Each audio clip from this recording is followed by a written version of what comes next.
Sim Center and on this SimMD as part of our advisory from the very beginning. Dr. Yearwood also used to work in simulation, aviation simulation. He built and ran the military's first SimTech training program and worked with bomber simulators, and I would dare say is a very expert at flying simulators, the real big things too. So he comes with a lot of experience behind him. So it's an absolute pleasure to have him here. He's one of the experts on this campus and actually teaching around the country and teaching staffs. Thanks. Excuse me for not standing. There are only two people who could get me out of my house today. I just had major surgery where I have a cut about that long. So my whole insides have been kind of racked up and a bunch of different things. So John is one of those people that I mean this in a really heartfelt way. I can grab the phone and call John anytime about anything and some of the issues I've been experiencing and had to deal with. And John has been an absolute friend, a good biker. I'm a cyclist as well, so we have some connection there. And then Jamie is kind of that guy who likes to challenge, or did challenge me quite a bit. I ask students to when I start teaching, one of the things that I do up front is I would say to students, I dare you to stump me. And I would stop and pause, and they'd look at me, and I could just imagine what's going through their mind. Who's this pompous whatever, And I said, when you stump me, because you will, I'll give you $5 if I can't answer your question. And that guy named Jamie Hamilton back there called me on something one time in class, and I had to stop and think about it. And so here I am, I'm thinking through it, and it's always a wonderful opportunity, really, to show students how you work through problems or issues that sometimes are not really clear-cut. They're not necessarily cut and dried, whether they be ethical, moral, philosophical, whatever. And so I had this opportunity to now try to respond to Jamie's question. And so I'm responding, and then he looked at me and he says, you didn't answer the question, $5. So it's kind of, so we made a deal where he got half of it because I answered half of the question. But the thing about it is that when you do that, I think you're setting what I consider one of the optimum environments for learning.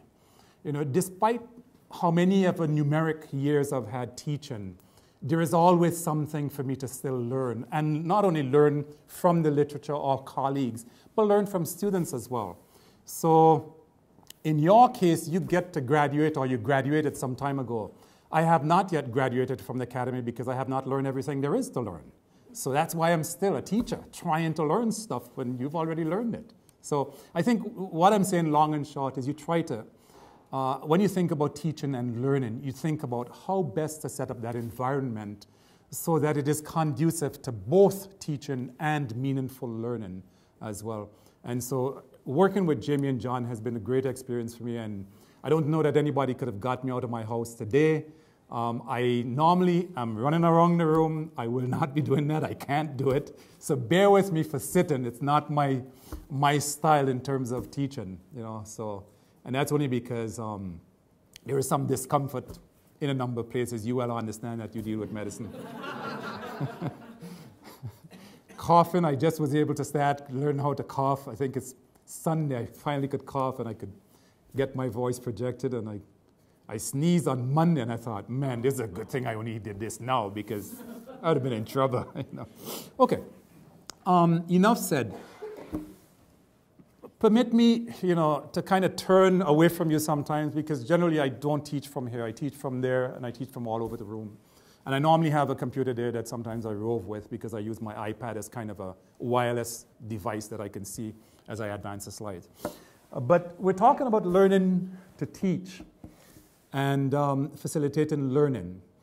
And as we work through a number of different scenarios, I really hope that you feel comfortable asking, stopping me at any point, for us to have some conversation relative to something that I may throw up there. So here goes.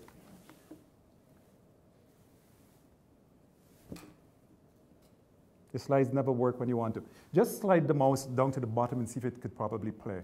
I tested all of these things at home, and what do you know, sometimes they don't always work when you want them. If you could slide up on the right there should be a play button. Just hit play. Thanks.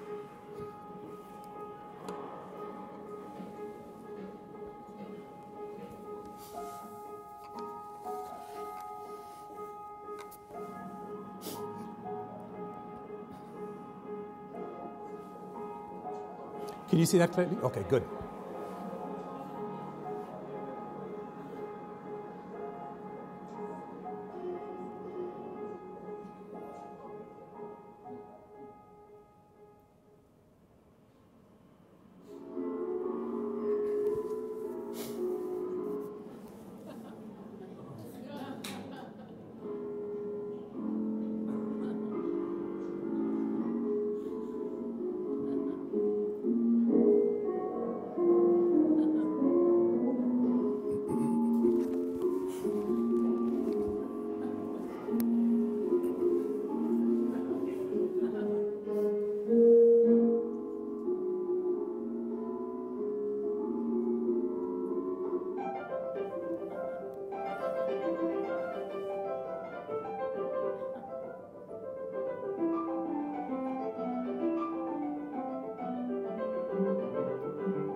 This is our agenda for the next, what's it, 40 minutes or so, or an hour or so, John? And what did you see here that you thought was interesting? I should tell you, too, I'm also comfortable with silence. I would say that we all like a little fun. We all like a little fun. Okay, keep that going. Young and old enjoy something fun. Both young and old enjoy something fun. Keep going. Come again? The reactions. Notice reactions. Okay. Exercise can be fun. There was an option. You could take one side or the other side. There's an option. Remember that thing, that word option, because sometimes we tend to not include it in educational experiences. Behavior change. Come again? Behavior change. Behavioral change is there. When did we begin to lose the fun in education?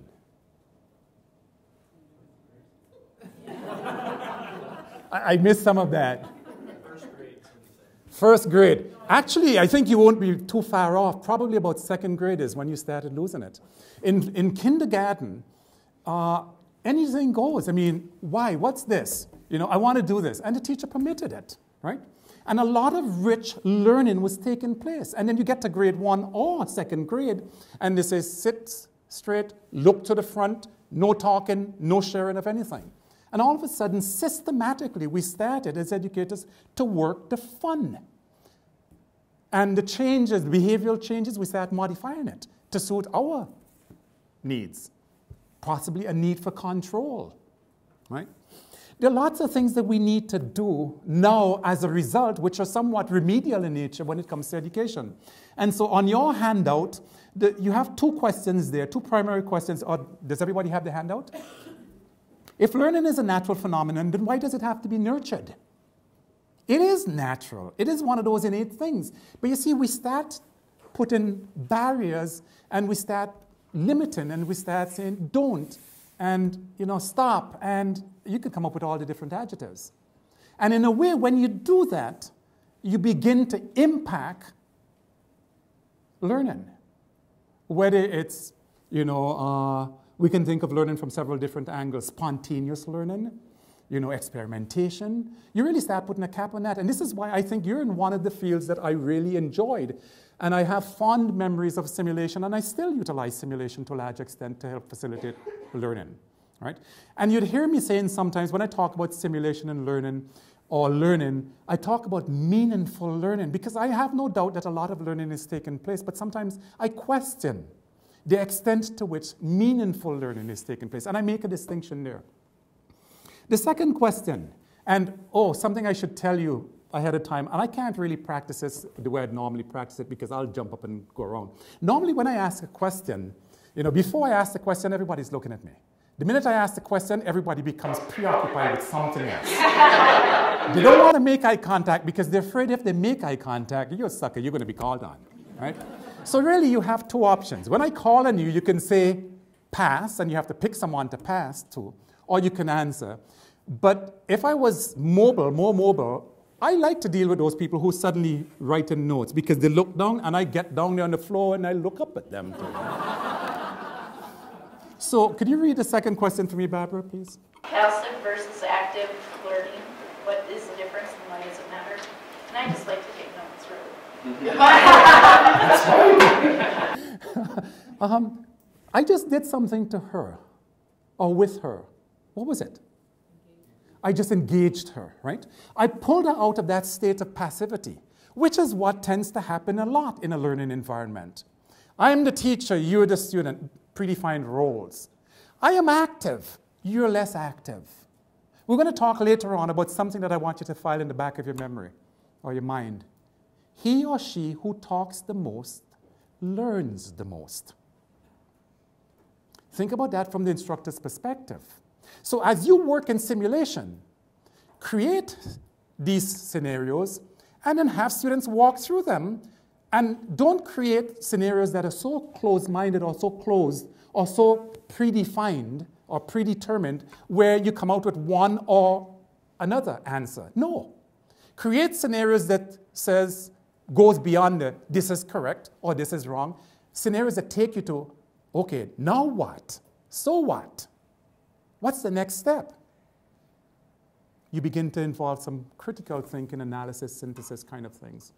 Okay, there are 4 things I want to try to cover with you, and you can read as well as I can, and I'm going to model something, and I'm going to draw your attention to it, please.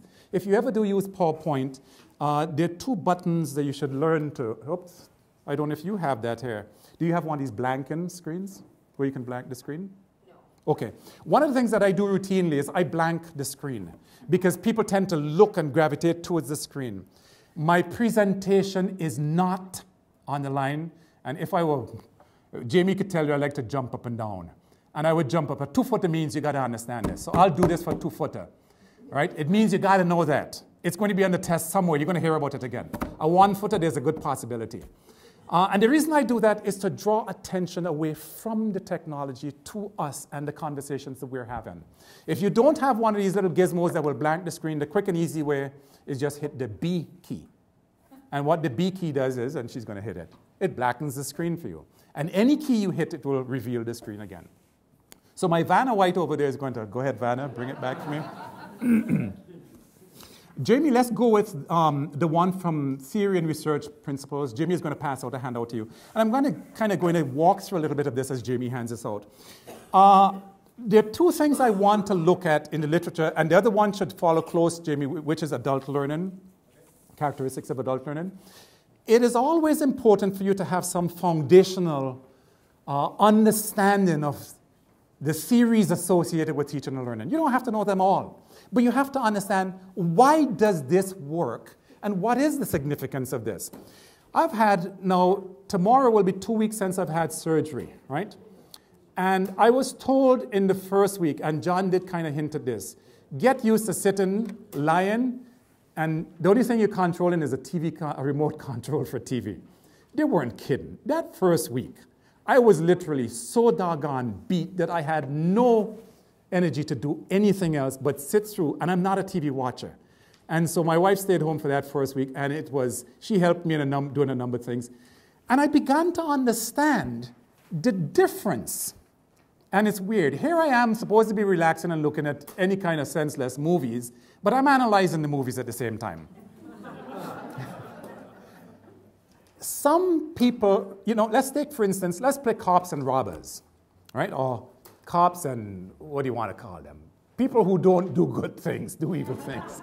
Okay, the 2 are always in competition with each other, trying to outsmart each other. The cops are trying to outsmart and think ahead of the crook or the person who is breaking the law. And the person who's breaking the law is always trying to outwit the cop. You know exactly what I mean, because I bet every single one of you have been involved in driving beyond the speed limit at some point in time. And you know when you're doing it. And when you're doing it, you look into eyes peeled, man, where are the cops? You actively engage in trying to make certain that you don't get surprised, right? And that won't happen with these trucks, please. The difference between the cops and these other people is that the cops, they go through a systematic study of human behavior to some extent. They're social scientists to some extent, in a limited kind of a way. They study human behavioral patterns, right? It's not like the crook doesn't study it, but the crook has some working knowledge of it. Whereas the cop has had some actual understanding of and theoretical exposure to. And so if you're going to be involved in aspects of teaching and learning, I think it behooves you to understand what are some of the fundamental underpinnings regarding how teachers teach and how they should teach so that students can learn. And also, the flip side of that, how do students or people or individuals learn? So let's look at the first one that says theory and research-based principles of learning. I want to give you just a few minutes to just scan this, right? It's a quick, easy scan. Don't do any deep reading. It's really a page and a quarter about. I'll be quiet and let you read through this.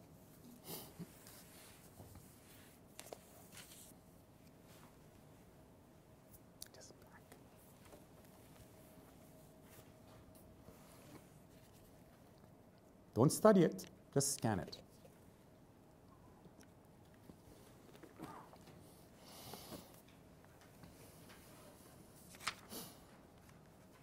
Okay, some pages are flipped, so that's a good sign to me that you probably scanned it. Here's what I want you to do. You can make your own notes, but I'm going to suggest some notes here in an attempt to summarize this.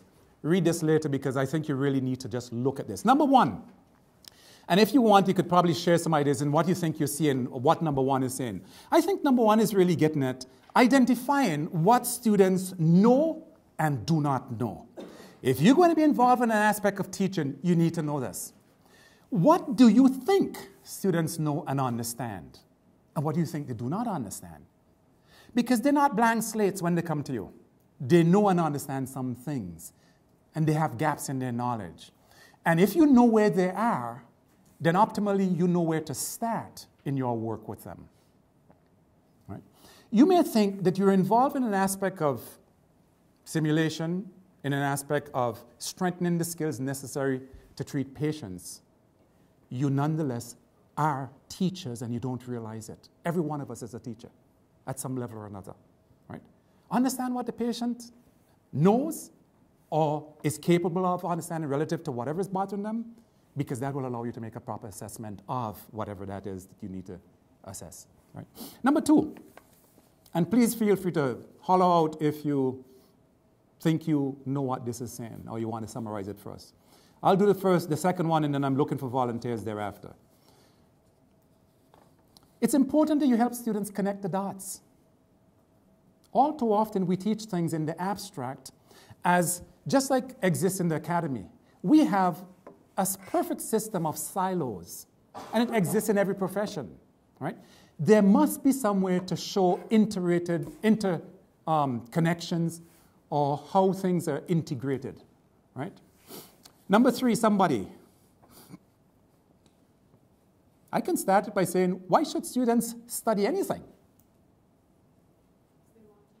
What, come again? They want to learn. They want to learn. We assume that some of them want to. Not all of them are there because they want to, right? So, what's the name? Tiffany? Is it Tiffany? So Tiffany, if they want to learn, then what is incumbent upon you as an instructor? To make the environment conducive to learn and make the subject matter interesting to them, find ways to motivate them. Number four,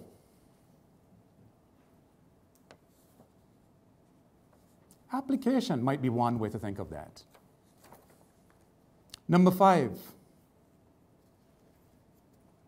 you get feedback so it helps you stay focused. Number six, I ain't going to summarize all of these. You got to help me out here.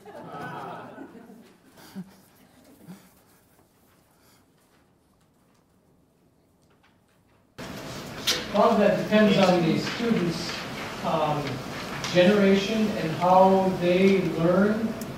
They may learn a whole lot differently than us baby boomers. They may be a whole different thing. The cultural, the social networks determine what they learn and how they learn it. Right. A lot of how should I put this? There are a lot of assumptions that are made about learning and teaching. And there's one thing I'm going to challenge you to think about, because there's quite a bit in the literature that's actually attempts to debunk it. You've heard about learning styles, right? I have this learning style. There are a lot of cultural differences, as John is alluding to. There are a lot of generational, there are a lot of economic, political, you name it. Lots of different things that impact learning. And so you have to think about all of these things, because this is necessary for you to understand going into an environment to teach. Because what you select as an example and what applications you draw on, or what scenarios you create to kind of amplify, or applications to help them understand something, that's going to be impacted by your knowledge of a number of these other variables. I talk about learning styles. I tend not to think about learning styles, and I started changing my belief about learning styles a number of years ago. I happen to have two specialties. One is in education, and one is in electronics surrounding simulation. And the problem with learning styles is that you lock yourself into thinking that there's only one way you can learn, when we in fact know that people learn a multitude of different ways. So here is what I generally think, or how my thinking has evolved with regard to Barbara saying, this is the way I prefer to learn. I would start off by catering to that, Barbara. I cater to your preferred way of receiving and attending to information. You notice what I said? Your preferred way. It's a choice that you've made consciously. We're all impacted by visuals, and we can all say that we learn more visually, right? But I think that preference sometimes can get in the way of learning. So understanding the generational, the cultural, the other different factors help us to, I start off by catering to that preferred style. But ultimately, I widened it so that you start looking at. Because when you apply for, every class I teach, you know, I evaluate students' writing. And students sometimes will say, I didn't think this was an English class. And I would say, darn, I forgot to tell you. Every class I teach is an English class. And they don't understand that initially, because they think that all they need to do is tell me and express, make verbal expressions of what they know and understand and can do. I need more than that, because you're not going to get a job without a good cover letter that draws attention to and demonstrates your ability to write or communicate in a written format, right? So establishing the right classroom environment, I think, is important, and you can only do that when you understand what's happening in the environment in which you find yourself with students. Number 7 is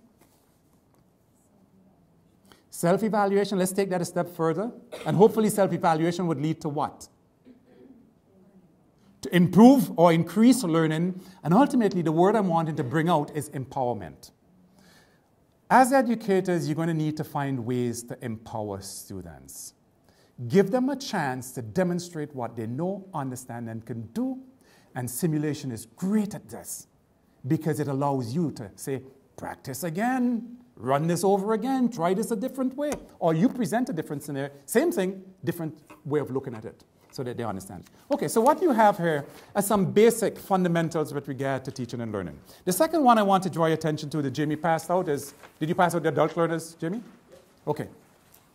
When I was in education, I taught a PhD class that was geared towards adult learners.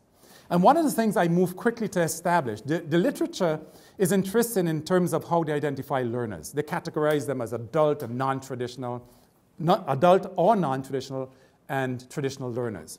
And basically, I don't know that I agree with the way they categorize them, because what works for traditional learners sometimes works just as well for adult learners. There's some subtle differences, though. Adult learners tend to be self-directed. They know what they want, and they know why they're there. And you don't have to motivate them quite as much as you would with other learners, younger learners maybe. Younger learners might think, I just want to get through this, get a grade, get it done, check, I'm gone. Adult learners say, no, make this meaningful to me. What am I supposed to do with this? How do I apply this? And so understanding those variables allow you to create the kind of environment that is necessary to reach and maximize the learning that takes place. Again, what I attempted to do here is look at some of the literature, 2 in particular, and try to give you a feeling for how adult learners perceive instruction. Let me just summarize it by saying adult learners, non-traditional learners like yourself may be different, but may not be necessarily any different from other learners. The way they think about something, the life experiences they bring, you need to consider that. And this is why when you go into the learning environment, adult, non-traditional, older than average students tend to be, hey, I'm not a blank slate here. I bring something to the classroom. I bring something to the learning environment. You need to recognize that, acknowledge it, incorporate it, and try to pull that into whatever you're doing with teaching and learning. So 2 fundamental things I want you to look at later on. Let's move on.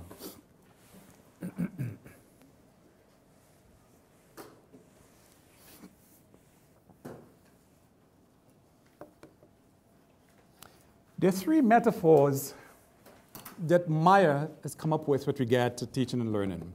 There is the right answer approach. And the right answer approach says, in subtle and not so subtle ways, there are going to be rewards for knowing something and understanding something, and there's going to be a punishment for not knowing and understanding.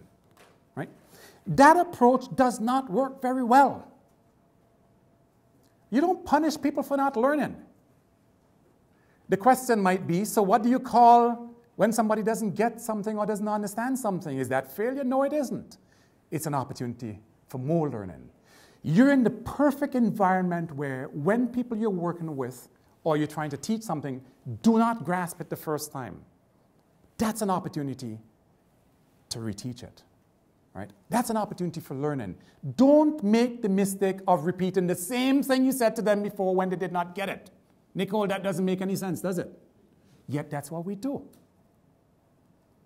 Try to find different ways to explain something. So the right answer approach is not an approach that really Maya advocates for or I would advocate for. Right? Then we have this knowledge acquisition, which says, fill me up. I'm a vessel to be filled with information. Open up my head and dump it in there. There is a certain amount of memorization that has to take place, without a doubt, for every single discipline, especially for medicine. You need to understand the fundamentals. You need to understand, for instance, anatomy, the human anatomy, or physiology, or whatever it is. There are certain key terms. You just have to know these. But beyond that, don't get into the scenario of learning and mass memorization. Rather, get into understanding and being able to explain. And so frequently, I would employ a variety of strategies in the classroom or when I work with students. I would phrase a question, and then they will ask me answer back, or sometimes they answer back with a question, and I would answer back with another question. And I would have students sometimes who would get frustrated with me and say, all you're doing is asking questions. You bet. I have no problem with asking questions. Whatever happened to that 2-year-old inside of me? Hey, man, I'm living it. I love it. He or she who talks the most.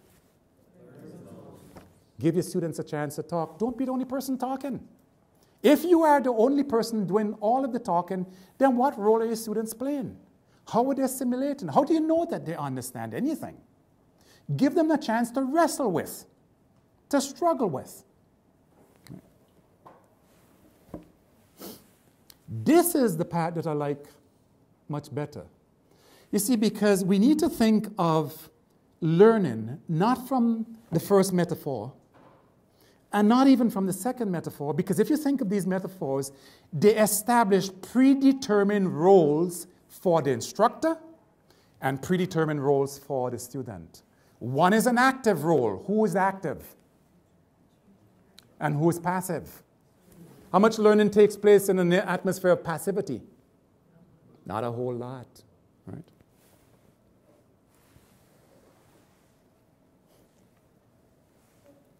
I want to, if you could move the mouse and just click on that for me, please.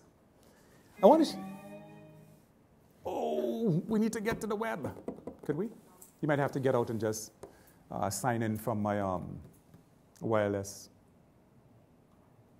On the right, where you see it's trying to acquire a signal next to the speaker.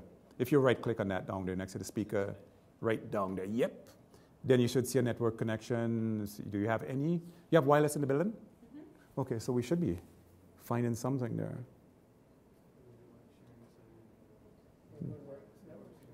Okay, oh, yeah. Click on that and see what we come up with. And see if it, nope. Yeah, sure. There it is. Yep.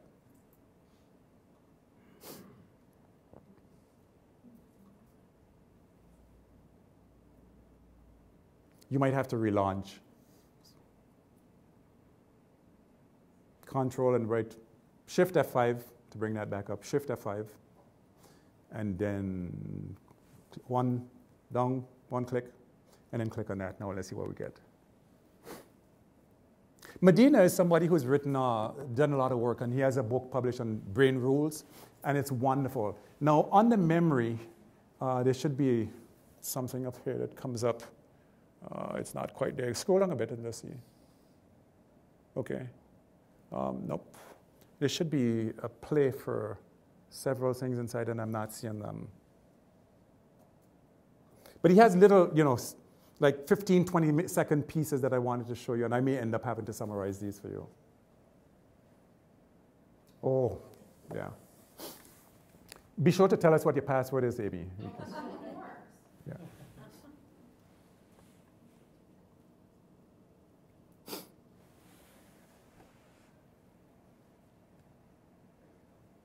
I shouldn't have to install that. I already have something there.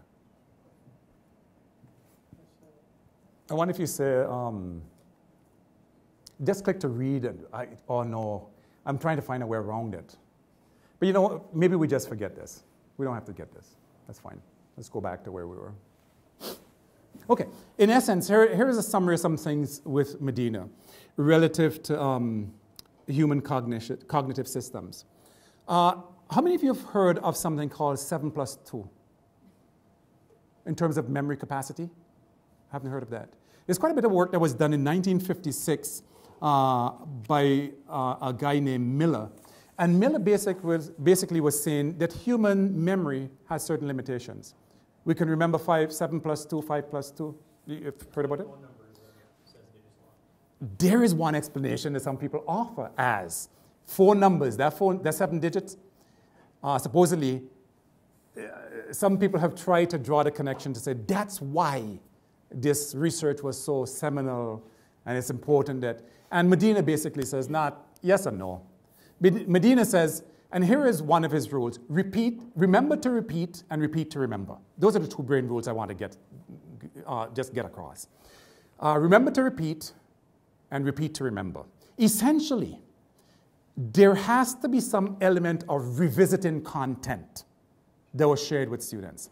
What John Medina, who is a molecular biologist, found in scans of the brain, he noticed that when students were exposed to some content, if they did not revisit that content, at least the longer they took to revisit that content, the quicker the information faded from memory.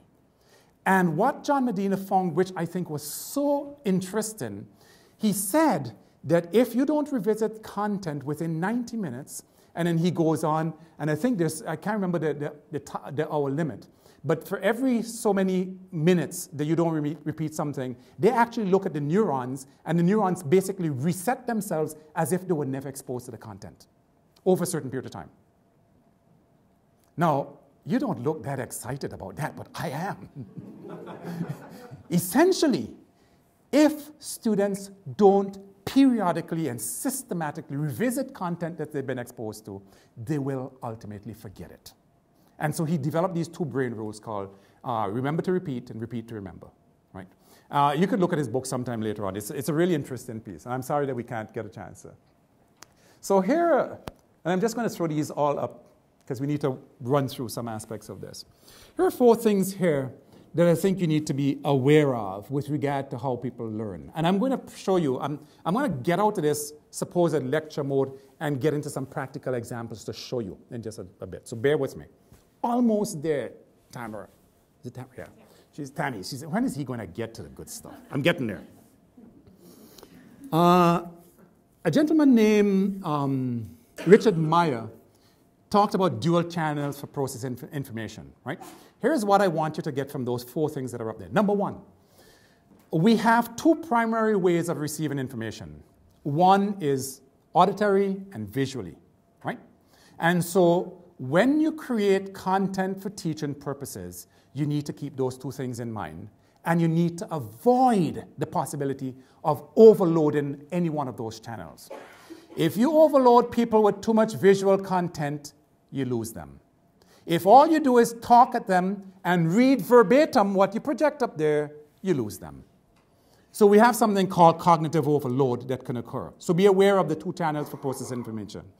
Be aware that each channel, auditory and visual, have limited capacities. Right? So here's something I want you to do. Everybody just stand up for a moment.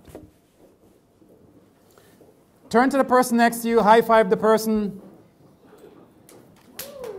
Sit down. Now you're just woken up. Right? Physical activity is cognitive candy, Medina says. Physical activity is cognitive candy. Think about physical activity and how it impacts just about everything. I so long to get back on my bike now. I can't do it yet, but in a couple of weeks, John didn't hear this, I'm going to try riding inside. Physical activity is extremely good because of circulatory kinds of things that I don't have to get into, and some of it is beyond me. Right? You have to find ways to make the content come alive. Whether you do this visually or orally, find a way to then put some physical activity into or tie some physical activity to the content, whatever the content is. Active processing, we all know what that is. Create opportunities for students to think and wrestle with. Don't give them all the answers. When you put something up there in PowerPoint, don't make it, resist rather, the temptation to make it a complete thought. Because if you could put complete sentences up there and complete thoughts up there, and you read it back to students, or all students have to do, read it back, they're going to start taking notes, and they're not even create their own links, cognitive links to whatever that content is. All right? So allow opportunities for active processing in your classes or when you're working with people. Give them opportunities to think. Transfer, allow students to retrieve and place information in different points and work with the information. We do that all the time. Network systems do it. Okay, so how do we pull all of this together? Here's what Myers said. He said, put text and images together because they work well to complement each other, right? He says, don't try to put a lot of content up there on your slides because, and I'm going to give you some practical examples. I'm committing their time. You just bear with me, please. Use graphics and text. I mean, let me work you through some examples. What do you think of this slide? Lots of stuff. What are students supposed to do with that? Or what are you wanting them to do with that content? So whenever you create something like this, just ask yourself, what are you asking students to do? Lots of times, it's almost like we don't want them to do anything because we want to be doing it. We want to talk about it. Allow them to talk about some aspects of it. At the top up here, we have, the problem is too much text. The problem is, if you start using a lot of bullets along here, and you can't see this, this is a slide that was shared with me, right? This is a subject matter content I teach, incidentally. At some point, when you start having these number things here, somebody's going to get hurt with one of those flying bullets. I don't use a lot of bullets if ever, in my PowerPoint presentations. So you're going to have to create visual images or visual information content for students. What I'm asking you to do is think about how you put this together. Be aware that not all fonts should be used. There's a difference between serif and sans serif fonts. What's the difference, Carl? One is, okay, funny guy. Go ahead. Go ahead. Sans serif type doesn't have little extra feet on it. Right, the little tails. The best font for projection would then be not the ones with the tails, and that would be which ones? What? Without, sans meaning without. Okay. Be aware that in your audience, you may have some people who are colorblind. You may see this perfectly well. And some students, I don't know what you... Jimmy, didn't we have something in somebody in the class just recently? Yeah, I was using different colored markers. I teach the electronics course at the tech department. And I was using black, green, and red markers. I said, oh crap, I don't know what colorblind. Sure enough, somebody was. Yeah. But he could see what I was writing. He just can differentiate between the colors. Right. He had no clue that the colors were trying to show some distinction between some of the things that Jamie was presenting. So be aware of that. Okay. Melissa, what's this? Pass. Who you passing to, Melissa? Kyle, you got it, man. One messed up lady. Alicia, you agree with him? One messed up lady? This is what you would have to look like to live past 150 years old. The biomechanics and the re-engineered ears to adequately capture sound. Just do this for a moment and say something, and you'd hear your song amplified. Huge difference, doesn't it? Now, that was from a 2001 story in US News and World Report. This puts some context, right? So this is good to start off with because it really gets the imagination going wild. Create opportunities for curiosity in your classes. Don't just put all the information out there. If you put the information out there, what are students supposed to do? Take down the information. That's what you're really telling them to do, rather than engaging them intellectually with what you have up there. So start the curiosity here. And then maybe you can go down to here where you have, oh, that's the context. And then you can progress to these. And then you can have a discussion with it. Versus trying to do this. If you do that first, you have killed all possibility for any surprise and interest in conversation. You've just killed it. You've nixed it. What does not come out here is the what, why, how come. Those are all opportunities for engagement and learning. Don't start with that. Instead, start with either the first or the second diagram and progress from there. Involve your students in their own learning. That's what I'm preaching here. Okay, Deb, you seem to have a problem with something I just said. What was it? Writing down what you said. Yeah, right. You want to see it? Okay. Craig, what do you get it from what we've talked about so far? Well, being a new, I've started teaching EMT classes, so I'm taking in a lot on just how to keep your students engaged. Like, we do a lot of PowerPoints, presentations in our EMT teaching, so I'm learning a lot because I'm probably a horrible teacher. You're not. It's just that some things that you weren't possibly aware of, and now you're becoming aware of them. Here is something that I do not do. I don't give students my PowerPoint. Why? They're my notes. If I give them my notes, pretty soon, what do they start doing? Assuming that this is everything. And guess what they do not do? They may not come to class, and they will not necessarily read the text because suddenly, hey, here is all I have to know. And that's not true. Those are the subtle messages you send. So Alicia, what are you going to change based on what we're talking about and what Craig just said? Less information out there, pull the information from them, get them to contribute and share the information. Yeah. Read that for me, please.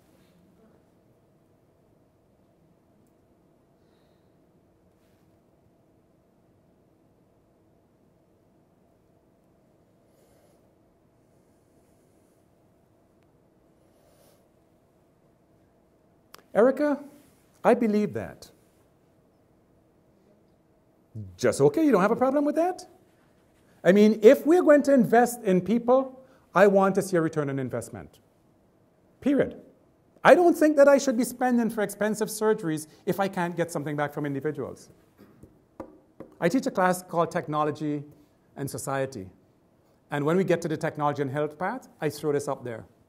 And I am as serious as you can be, and I have students whose jaw drop, and I had students who would say, do you really believe that? And I said, yes. Do you have a problem with that? Really, I don't believe this. Put your mind at ease. This is the worst kind of slide to show to health professionals, right? Where is the empathy? Oh, that hurts. Sorry.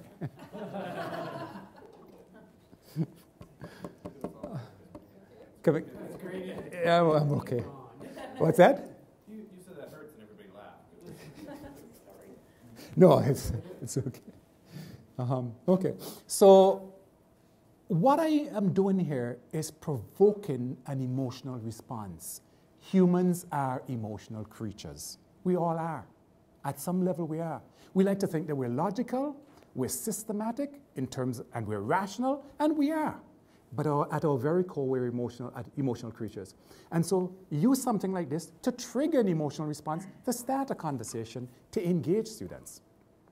Remember, there's a model that I've kind of played around with, and I get credit for developing this model, and I don't really think I'm that smart. I just put some things together differently than other people have. You know, there's a model I call C. C, as in the letter C, E, E. You have to connect with students before you can engage them. If I don't connect with you, Stephen, if I don't have any way of getting your attention, and that's what connection is, gaining your attention, I can't possibly hope to engage you. What was something, Donna, that I used at the very beginning to get your attention, to connect with you? Or what was it, anything that I used when I started my presentation that it connected with you? I think I had everybody on the same page with me then. The stairs. There was a connecting element. Well, then you said 2 jumps. Right. There is a connecting element. Connect. You have to connect with your audience or with your students. If you make a connection with them, then you can go on to engage them. Computer systems constantly making connection. Network systems, they're saying, are you here? Is the projection unit there? They're polling constantly, and they're reconnecting. Don't think you just connect once and disconnect. You've got people for the rest of the time. John Medina in his 12 brain rules says, you have 30 seconds to connect with an audience when you start speaking. And he tested this from Imogen, and he said you have 9 minutes and 30 seconds to hold their attention. That's the latest scientific attention span. 9 minutes and 30 seconds. After that, you start slowly losing them, so you have to reconnect. Okay.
You get the picture. Lights, please. And now that, probably hit the B key for me, please. The piece I just showed, what do you think it served? What purpose did it serve? Because it may serve different purposes for different people. Chuck? He said, I knew he was coming to me. That's why I looked away.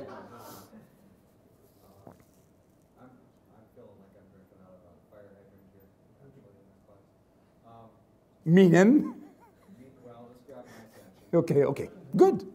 And maybe that's all the purpose. That's the purpose I had in mind.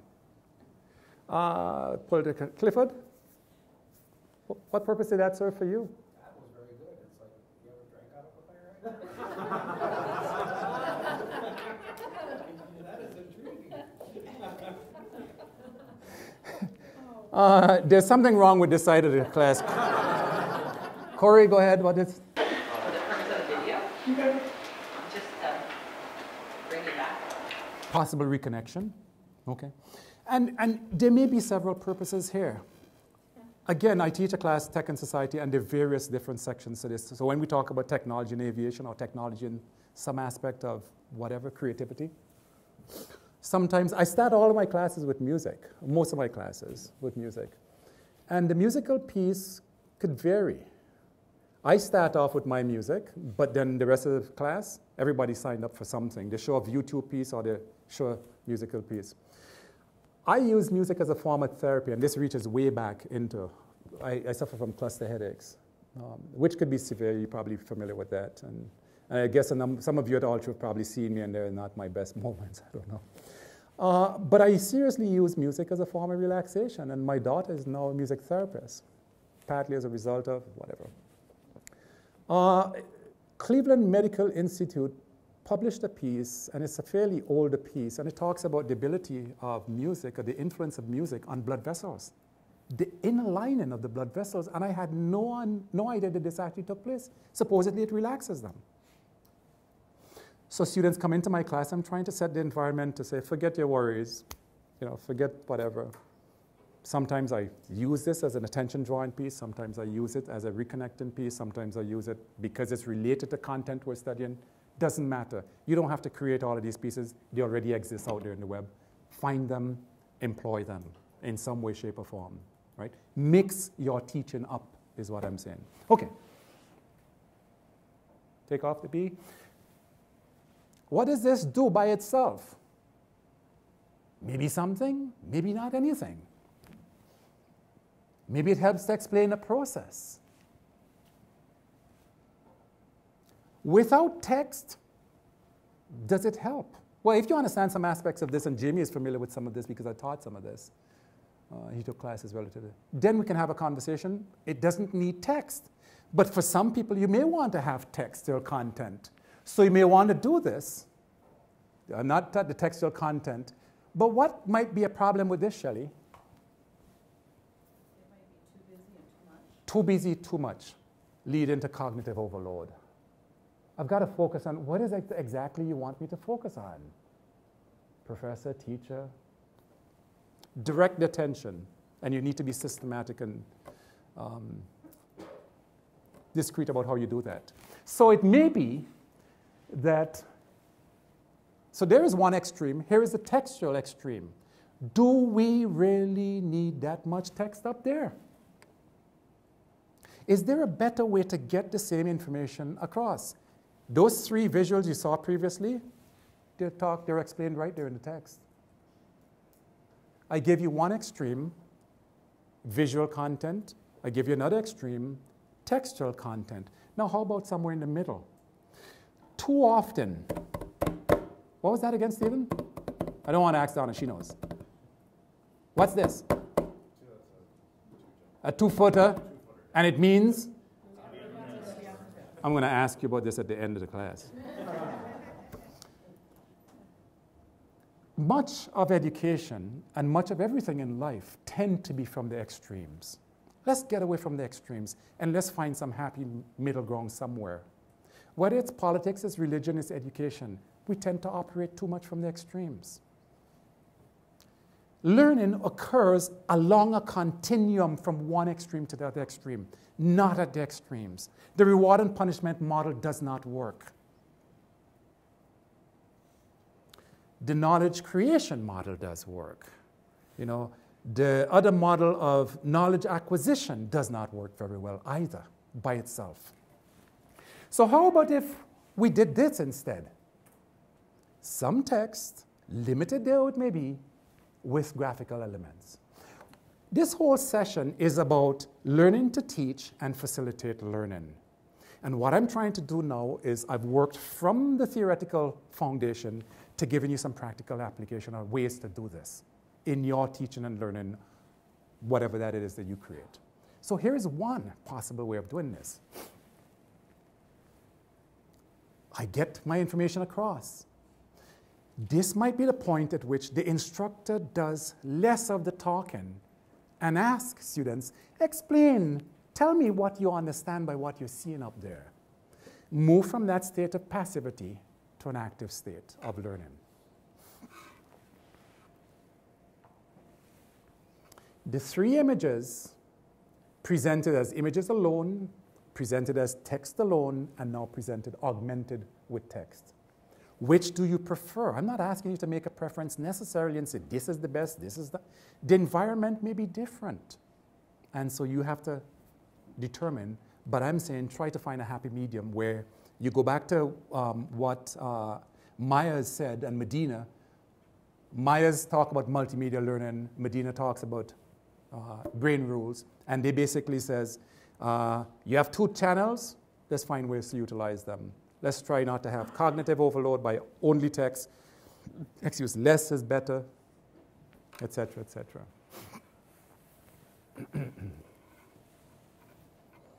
I engage you a number of times, Nicole. Why? Because, hint, hint. You engage us, so we're not just a spectator, we're learning more. You're not just vessels sitting there, right? This says learning is a team effort. Whoever said, and where is it written, in which law book or which rule book, that it is my sole responsibility as an educator is to teach you, and you don't have to play a part in this education arena. Education is not a spectator sport, and you didn't expect to be contributing to your own education? Sorry. You're expected to. I don't let students off the hook. I have colleagues who I do some work with nationally. There are 2 individuals out of Penn State that I work with on an annual basis where we do a large workshop. And this lady who's written a text on learner-centered instruction, and she's really good, known nationally and internationally. She just got back from Qatar. And so we were communicating via email 2 days ago. And she would say publicly when we're 3 there, she says, Dave likes to call on people, I do not. That's fine. It's just a fundamental difference in philosophy. You know? But she likes to throw out questions. It's not that she doesn't ask questions. She asks some, Mary Ellen Weimer asks some tough questions, but she throws them out there. I throw them out there and I try to get people to think about them, and then I try to get them to respond targetedly. But you have to be aware of when you ask somebody that they don't feel like you're putting them on the spot, that they have a way out, that they sometimes don't understand something and they need to be able to say, I don't know. And that you're comfortable with them saying, I don't know for now. You know what I used to tell my children? When I ask something, I say, I don't know. That's not an answer, sorry. It's not an answer. It's an opportunity to go find out, to go know, right?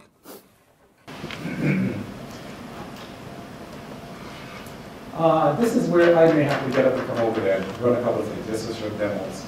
The learning environment that you create really needs to be one that is comfortable, right, for students. I create something called broadcast and podcast. Anybody knows what podcast? You're probably familiar with podcasts. Podcasts are little audio video snippets.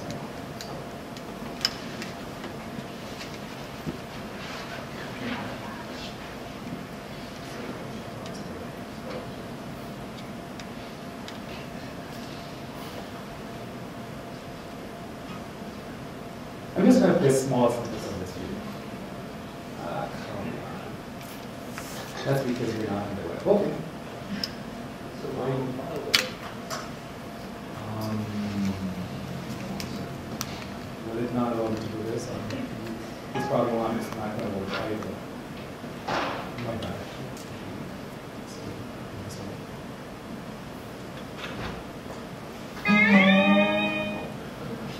Might not. Okay. Well, no. Also figure out what.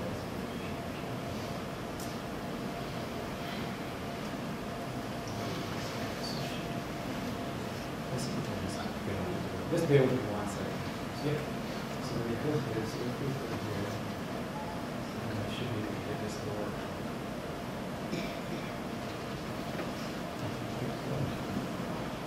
Second one does not look like it's working.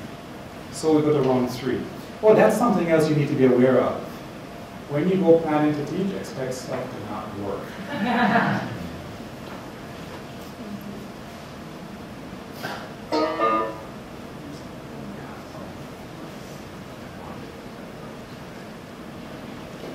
How many people have iPads? Okay, so This program, ScreenChomp, is a free utility. It allows you to create some really interesting scenarios. So I want to show you something here from there. It comes down, and now I'm going to talk about, a formula A plus B equals C. And if I want to solve for B, what do I have to do? Get it by itself. So if I divide both sides by B, you think that's going to work? Why not? I want B by itself. So what should I be divided by then? What do you want to divide by? By A?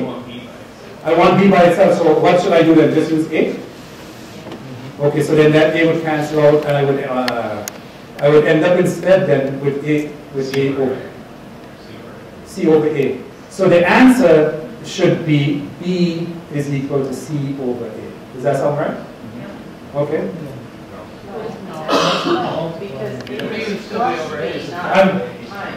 Are you telling me I'm wrong? I'm the teacher here. Yeah, you're wrong. You owe me $5.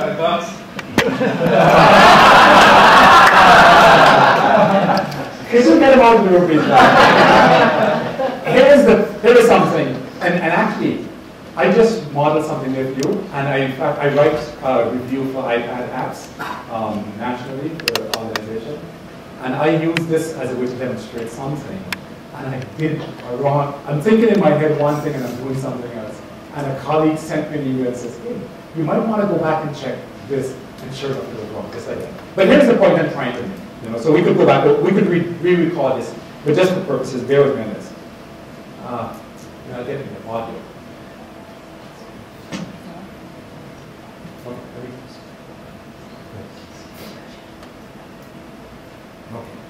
Now I'm going to talk about, a formula A plus B equals C. And if I want to solve for B, what do I have to do?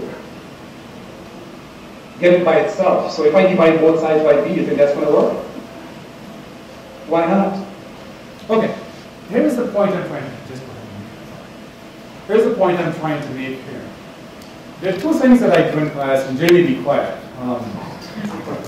There are times when I deliberately would fake or solve a problem, and I'd go through with this problem and make an error. And sometimes it's genuine, I make the error. Sometimes I purposefully made the error. And I'd wait for somebody to catch it. Jamie used to catch it sometimes, and then I have to say, be quiet. Just leave. But what I just created for you was a little tutorial, right, which is essentially a vodcast. You can have images behind there. Right? So instead of a blank sheet, you can have an image there, and then you can annotate the image, and you can do this at home, and you can talk about it, just like if you're talking to a group of people right here. And then you post that out there for students to go interact with it sometime later on. You think you understand what I'm trying to do with this? What's the purpose of doing something like that? What's that? Well, if you can go back and revisit it. You repeat it. Okay. I said to make it accessible. It makes information content accessible to students, targeted information content. Somebody else? It's a different medium of communicating. Right. I teach an online class. My syllabus is in a text-based format. It's in an audio-visual-based format like this, and it's in a podcast format. Students can pick whichever one they want to listen to, however they want to attend to that information. So I try to get a lot of my class content set up this way. What I'm saying is there are multiple approaches to teaching and learning, and here's but one example. I do vodcasts, and so what I attempted to show you that didn't quite work on the web were two examples of two different classes and stuff that I put out there that could either serve as remedial, or serve as introducing the content, or serve as providing an explanation about something. In other words, do not mistakenly believe in the 21st century that all learning is going to take place in your classroom. It is not. Get used to it. Get over it. We're no longer the founts of knowledge. Knowledge exists out there. We have to teach students how to work with the content out there. With me? Okay. So we've talked about that. Motivation. I need to get back out to that file, that folder. There's a folder that's open. There are multiple ways to motivate individuals. Let's go back to the file folder, and there's something that says monkeys. Right. Japanese researchers have revealed the results of a fascinating memory test. They pitted young chimpanzees against grown-up humans.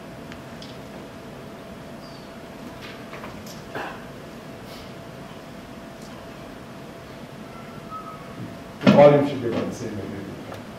And then dim the lights. Everybody, you probably know Peter Jennings was with ABC a long time ago, along with it, but nonetheless, it's supposed to be interesting one. Yep, just click there. Japanese researchers have revealed you the results of a screen fascinating memory test. They pitted young chimpanzees against grown-up human beings. Now, does that sound like a fair contest? We counted on Bill Blakemore to find out whether it was. First test. Can chimpanzees count from 1 to 9 in the right order in return for a peanut or other tasty reward? Yes, they can. Now, if you just flash the 9 numerals for a moment, then cover them, can a chimpanzee remember where each numeral was and still get the order they were in right? Yes, for another tasty treat. This chimp got this wrong once, but only once. Now, if you flash just some of the 9 numerals, then cover them, can a chimp A, remember where each was, and B, in the right order, even though some were missing? Yes. Now, can another primate species, the adult Homo sapient, do the same? Well, okay. And again? Again? Again? One more try? Well, okay. But actually, chimpanzees did much better than humans in this flash and remember test, leaving the Japanese human researchers scratching their heads. One possible theory, chimpanzees care more than humans about peanuts. Bill Blakemore, ABC News. Back to the program, please. And lest you think they used just one very smart chimp, they actually had 6 chimps. Yeah, interesting. What's the lesson you're taking from this? What's the subtle lesson here? Beyond just the fact that the chimps were getting the numbers correct. What's that? Pretty smart, okay. Go beyond that. Motivation, right? So when we talk about the environment, the classroom environment, you've got to make it motivating for students. What's the one thing the students always ask? Or respond to? Let's say they respond to a lot, more than they to anything. What's on the test? Keep going. Grades. Extra credit? Increased credit? You say that, man, you've got your students' attention. What more motivation do you want? I have a lot of other motivation things that I do, crazy as they may be. Like I would take a dollar bill and I'd rip it in two and ask a question. One time I ripped a $10 bill. I made that first question so tough that nobody's going to get my half a $10 bill. Forget it. You know, motivation, we tend to not think about it. We're all motivated. So the question for you is, how are you motivating, or how do you motivate the students in the classroom to play an active role in their own education?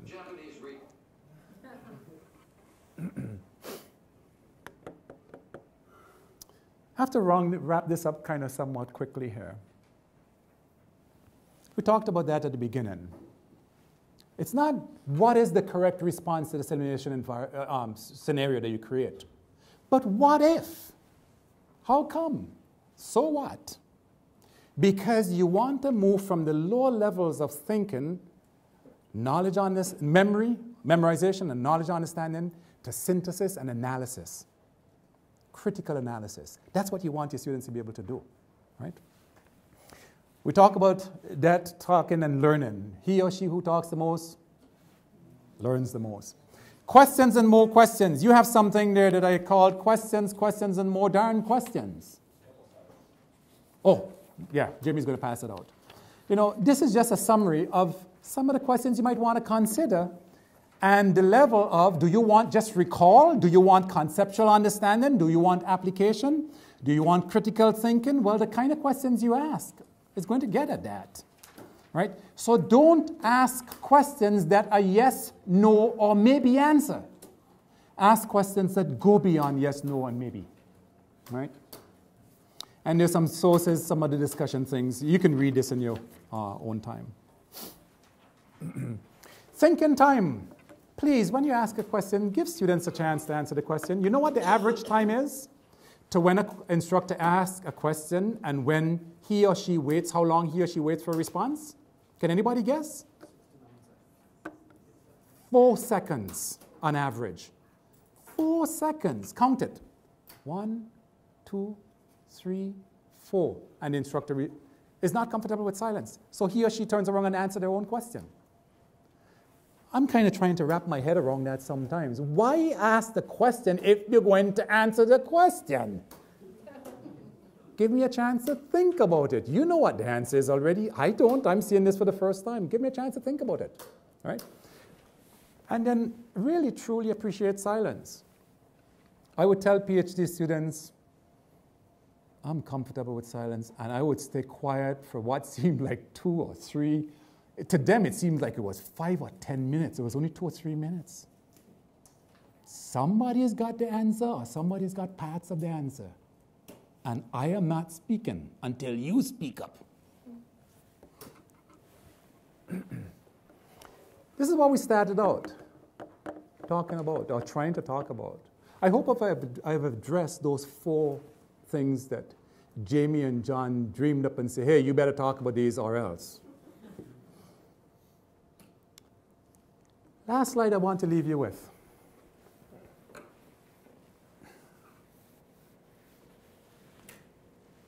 It's a sad scenario that sometimes CMS stands for Course Management Systems, like Blackboard, some of you are not familiar with that, or PB Tools, or some other wiki-like system that exists out there that we put content on. My fear is that in the 21st century, we continue to teach as though we were in the 17th and 18th and 19th and 20th century, where the instructor comes presuming that they have all of the content and students have no access to the content, and unless I say it, students do not get it. And I am saying you need to think about how you fundamentally change the classroom environment. My classrooms today are not places for me to introduce content anymore. I don't do that. I park the information out there and I make students responsible for looking at the content before they come to class. When they come to class, that's our time for discussion and answering questions. And that's what I suggest that you start thinking about. Changing the classroom environment and changing teaching and learning from a delivery, a FedEx delivery methodology where you load the FedEx truck up or the UPS truck with the content, and you drive it to the students, and you say, now you're responsible. Baloney. Students get the FedEx package, and they say, what do you want me to do with this? And I'm saying we need to change that mentality. If we're talking about learning to teach and facilitate learning, we should be thinking about how we situate the learning environment and the teaching environment such that it enhances our work with students, and what we get out of it, or they get out of it, and we get out of it, is meaningful learning where they truly understand and can interact with the content in ways that enhances their understanding, and then they can demonstrate to you how well they know it. Okay, I am done. What kind of questions do you have for me that I can attempt to answer? What's the first CE? Connect, engage, empower. Engagement should occur at 3 levels, Deb. It should be engagement with the content, so student engagement with content, faculty engagement with students, and student engagement with each other, so peer engagement. Engagement with the content, engagement with the instructor, peer engagement, students engage with each other. So you put them into groups and you say, hey, I want you to wrestle with this. Let them talk to each other, because sometimes students can say things in such interesting ways that I could never explain it that way. And I am not offended that they can explain it in a way that helps their peers understand it. Hey, all I'm interested in is more learning, period. I don't care how it happens. Comments, questions, anybody? I'm over time by 2 minutes.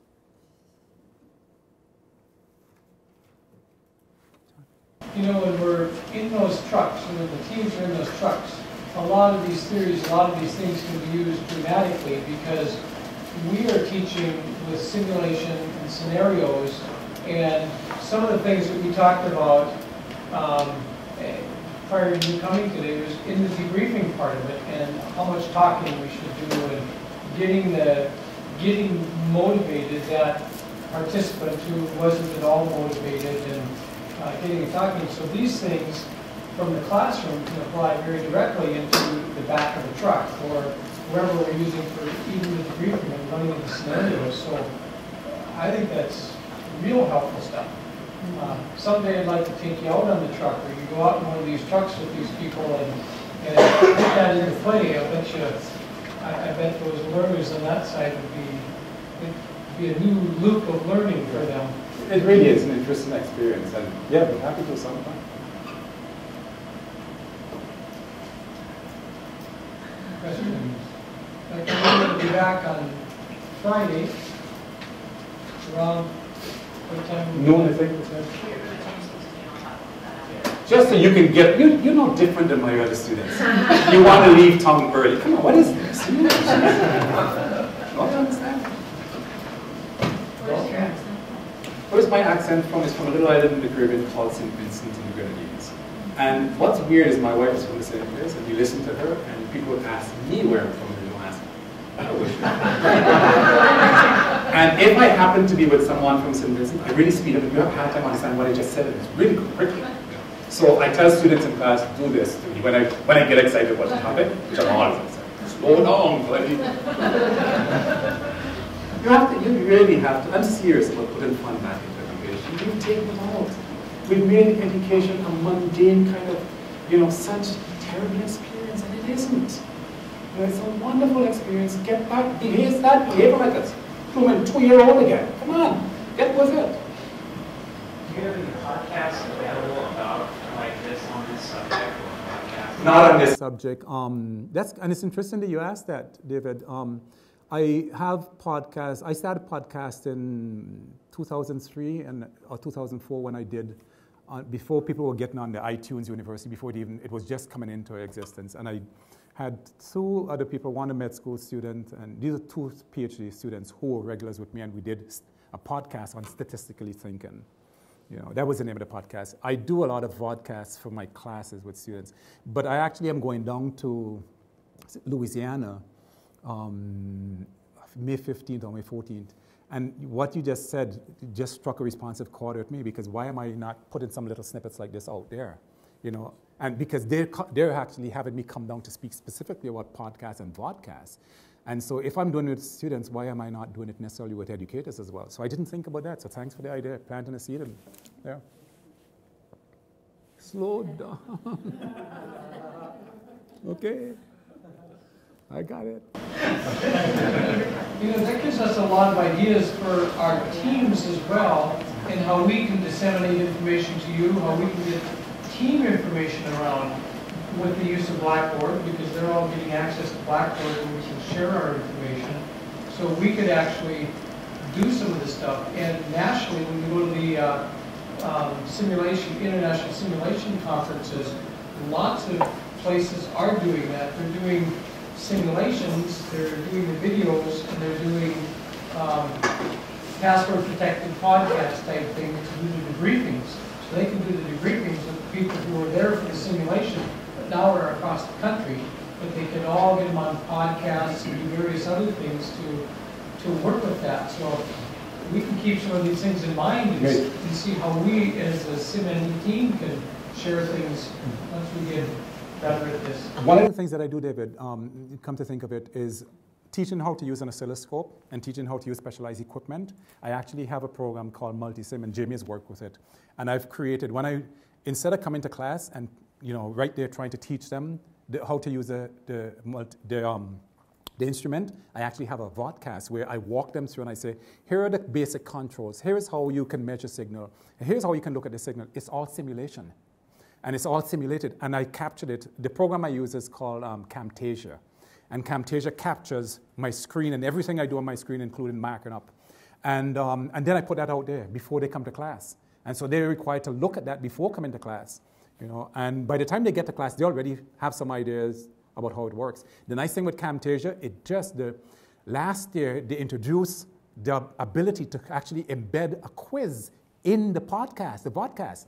And so my students for 2011, it wasn't last year, it was the year before, 2011, I put out several of these podcasts because they said, hey, we need something to help us, we can look at when we go home because we don't have a textbook for the class. So don't do that to me. He's trying to slow me down. I'm getting excited about this thing. Anyway, so I created these podcasts, and then I came back to class. I spent hours creating these things. I came back to class, after the weekend, and I said, so I sent them all an email to say, look at these podcasts. I came to class. How many of you looked at it? Man, everybody did.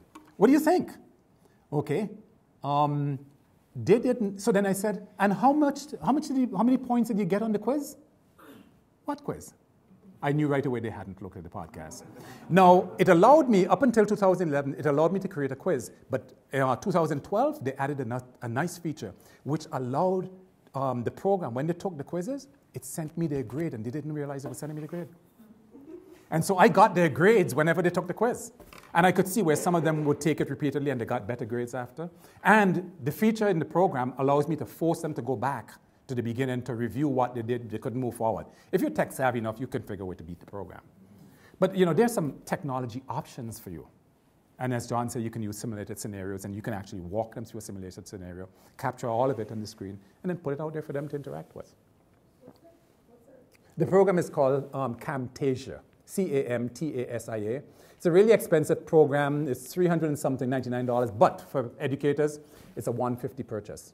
And they're really nice. They work with, you may want to contact them because they will work with giving you so many licenses, and they allow you to put it on multiple computers, but they say you should really only do it, but they allow you for home and office if you had to.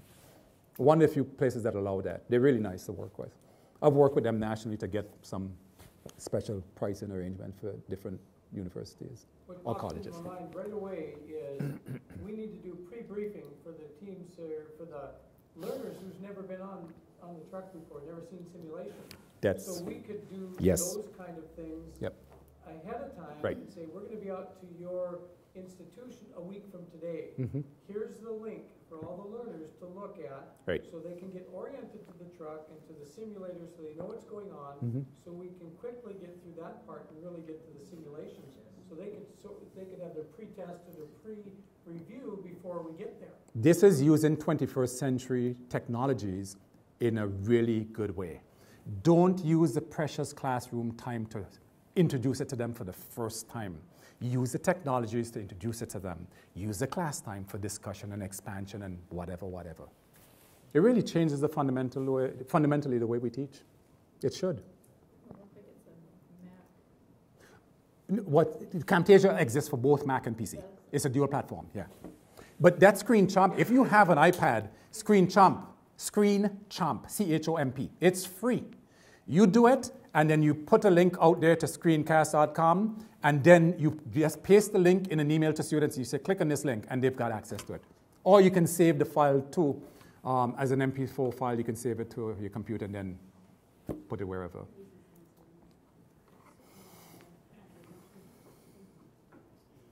Well, thanks very much for the opportunity to come talk with you, and I hope you're taking away something with you. Here is the cautionary note, please. Don't try to incorporate everything that I talked about today. Pick one or two things, and then work with those, and then add. The mistake sometimes is that people try to do everything all at once. I throw a lot of stuff at you, right? Think about one or two of these and say, okay, I'm going to try this. And then work with that, and then add some more elements later. Don't try to do everything I just did, right? Go small, start slowly.